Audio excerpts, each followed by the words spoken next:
So we really had a few minutes here, so we wanted to talk about happiness. Me and Anthony, we're very lighthearted and well to get along people, but I think a lot of it stems from our internal happiness that we have within us, and it translates across everything that we do, where we don't take life too seriously. Yep. So we've been trying to work on this talk for a while. I think we did like a short, like a one-on-one podcast one time. And what was it called? I don't even remember. It's about hacking happiness, right? Because I feel like any human being on this entire planet, we're only looking for one thing, right? Whether it's the money or the deals or the relationships, wherever we go when we get on a plane and spend time with a bunch of strangers, we're just trying to squeeze a little bit of happiness out of life, if we all think about it, right? Because if we weren't seeking something for fulfillment, then we wouldn't do it at all. It wouldn't be worth the investment of time and energy. So I believe personally that I have hacked happiness. I think I've found enough tricks in my life to make myself happy all the time. I don't know, a lot of people in here, there's my family and friends that I know personally, and they'll know that I'm a pretty outgoing guy. I always have a positive outlook. I never get down on myself. But it wasn't, it didn't come naturally and it didn't come easily, right? And I feel like I wouldn't have any right to talk about this if I haven't been through tremendous pain. And I bet everybody in here has been through something in their life that is so painful, you don't much like to talk about it. But when you can work past that, there are certain hacks that you can implement into your life that you can actually hack happiness, both through a chemical and relational means. So this is one of the things where, and it was so funny because I always did it by myself, and then when I started hanging out with Anthony, he would do the same thing, and I'm like, okay, this is like a synergy we had that we never even talked about, that we just do it naturally, and it comes almost like second nature. Can everybody hear Daniel? Okay, I feel like he's low. Yeah, can you guys hear me? All right. So it's one thing that I do, and it's really cool that my wife does it too. So like I met a couple people like this, but it's one of those things where like it's simple things you can do in everyday life that you have the opportunity to think of, like when you throw a rock into a river or a stream or a lake, whatever, you create ripples. So one thing is that we have thousands of interactions per day. If you're like me, I'm always in front of the computer, so I honestly have an opportunity to do this a lot. But when you're out and about, you might go to the grocery store, you might pump gas, you might go to a restaurant or something. You have the opportunity to send a ripple in that person's life at that time. And you don't know what the effects will be, you don't know what the ramifications will be, but just like a lake, you can push a little bit of goodness at that moment in time, and it creates a little ripple effect of days, minutes, years, and you really can't understand the realm of it and what actually it does, but you can just by touching somebody, and it's not physical touch. It's like putting people in a state of happiness. So me and Anthony, we do this naturally, and my wife does it too. So it's really cool to see her do it, and I know what she's doing when she does it. But we'll interact with people we'll never ever see again or ever notice, and we touch them. And it's something very simple you can do, but there's like a self happiness that comes from it, and it's really interesting to see when it happens. So you want to give an example, and I'll give an example? Yeah, sure. So it could be as something as this, right? Whatever you create for yourself, then you whatever you want to create for another person, you have to first create it for yourself, right? Because you can't give something that you never had. So I'll give you an example. You're walking somewhere, somebody bumps into you, somebody cuts you off in traffic. You have to first become very, very angry, and then you can share it with the person that made you angry, right? Right? Who in here has done that before? Share their anger with another human being. I want to see more hands. Come on. Hands. Everybody's hands should be up. If you've ever made yourself angry and then shared that with somebody else, you know what it feels like already, right? So you're already an expert. That's the good news. So if you want to create and share happiness with other people, you first have to create it in yourself. But there's a trick, right? People are like, it's mindset, it's just power of thought, it's all bullshit, okay? The way that you turn it on is you turn it on for other people first. So even if you're in a terrible mood, right? You walk into Home Depot, right? My favorite place, your favorite place, bro? You walk in, you see the person at the register, something's just not right. You're walking in, you're feeling good, you got deals closing, people blowing up your phone, you're feeling real proud of yourself for that YouTube video you just uploaded, and you notice the person at the counter is not having an amazing day. Maybe it was their boss, maybe it was a customer, somebody, and you just see them kind of like going through the motions, right? Completely zoned out like a zombie. Dude, that is a badass shirt. Where'd you get it? Dude's like, what? Right?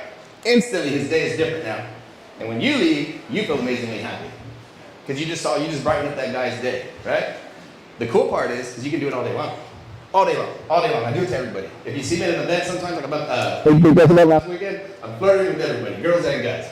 Right? Because I'm just making everybody feel good, making everybody laugh, all day long, I'm high as a kite. It's free. So it's as simple as a compliment. It could be maybe giving an extra tip. It could be telling them how you're doing today. So it's a simple interaction that it doesn't cost you. Showing you care. How are you doing today? It doesn't cost you anything. It costs you to have the foresight and intuitiveness to ask them how they're doing. Hey man, I really like your shoes.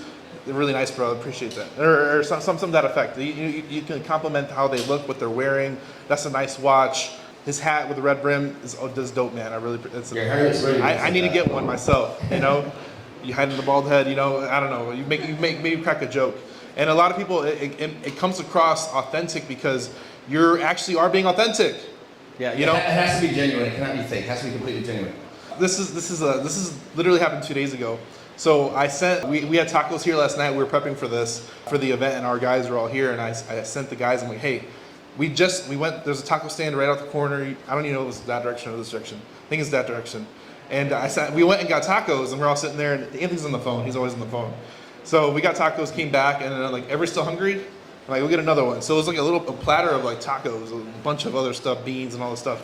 So I sent the guys, I'm like, hey, go back and get another one. All right, so I gave them, it was $32, so I gave them $40. So I was testing the guys because I'm always trying to, they saw me when I went up there. I gave them $40 and I tipped all of it. So, and I didn't do it on purpose. I just when I'm always out and about, I'm always extra tipping. So I sent the guys. Gave them $40, and I come back. I'm like, hey, where's my change? And they're like, what change? Like, where's my change? It was like $32. I know what it was. I paid for it 30 minutes ago. He's like, oh, we tipped it. All right, good job. I was testing them because they've been around us so much that they're picking up on us and how we act with other strangers. So now our employees are interacting and doing the same things we do, and it's all replication. Yep, so everything, guys, I don't know if you know this, right, based like electricity, right, there's always a positive and a negative. People use that like in a cheesy connotation, but if you understand like thermodynamics, laws of the universe, complicated things that I'm not going to speak on, like I know what I'm talking about, everything's always equally in balance, yin and yang, good and evil, all that stuff, right? So it's something that you have to consider. So if you want to create something for yourself first, you have to first create it for yourself, and then you can share it with other people. But I guess the coolest part is that you can start on one side and not the other. So let's say you do not have, but yet you want to give, right? The same laws still apply to you, right? Of equal and opposite exchange. So you can give away non-monetary things like a compliment, right? Like a smile, a handshake, a pat on the back, right? I walk around and grab people on the shoulder for no reason because it just kind of just startles them, right? You can give somebody a flower, a love note. Any kind of giving activates the law of receiving in your life, right? So you don't have to have something physical to be able to give. It's something that you can implement right away. And I'm just telling you, you don't, until you start trying it as a practice, like as a behavior, then you won't know the power that it can produce in your life. But again, a lot of people in here know me personally. They know I'm a big giver. And I don't give because I have it to give. I give just because it makes me high. It makes me high as a kite. It's very selfish of us. So when the guys came back to finish my story, I was like, I'm really glad you guys passed the test, and they didn't know I was testing them, but I'm really glad you guys passed the test because now that you did that, there's going to be a ranch that we never expected. It's going to come in our inbox tomorrow, and we're going to make a shit ton of money. And that's really how it does work, guys. You don't give so that you can get something back. That's not the idea, right? But I can promise you that if you give and you give and you give and you give, it starts to come back in volume, like in high volume, so much so that you don't have to count anymore. And that's what's pretty cool. And it's kind of the experience that I think we're having.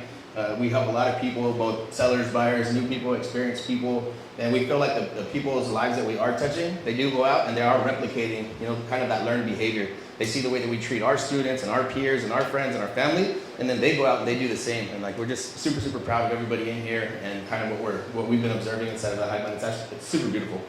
Yeah, and like I said, appreciate that. But it's one of those things. Like I hope you can take away just simple things that you be more aware of your surroundings and you're aware of because not everybody has a good day every day, and it's our responsibility as givers to the community. And I hope you all take this to heart. And now by us teaching you this today, this little 10 minutes extra we had, maybe you can create another ripple effect in your day in the next week, year, whatever. And it's such a simple thing for us to even translate and impart to you because now we're creating ripple effects all over the United States, other countries. I don't know who's talking to people, somebody overseas, but it's one of those things where like, I don't know what this conversation will have today, but I know it's just creating a ripple effect. There's waves and waves and waves of this. So just keep an eye, be aware of your surroundings, understand that people aren't always having a good day, and a simple compliment, a smile, your outfit looks amazing today. I appreciate you coming and spending time with us today. We're very, very thankful for everybody that came here, and we really are genuinely happy you all are here, because some people are from out of the country. I was talking to somebody that drove 7 hours here. We got Marvin from Chicago, John Pham from California, I'm from California, Cincel's from St. Louis. So we have a lot of people that came hours, days to come here and share this moment with us right now. So we really appreciate everybody coming out and sharing this with us. Yeah. Thank you guys. Thank you very, very much.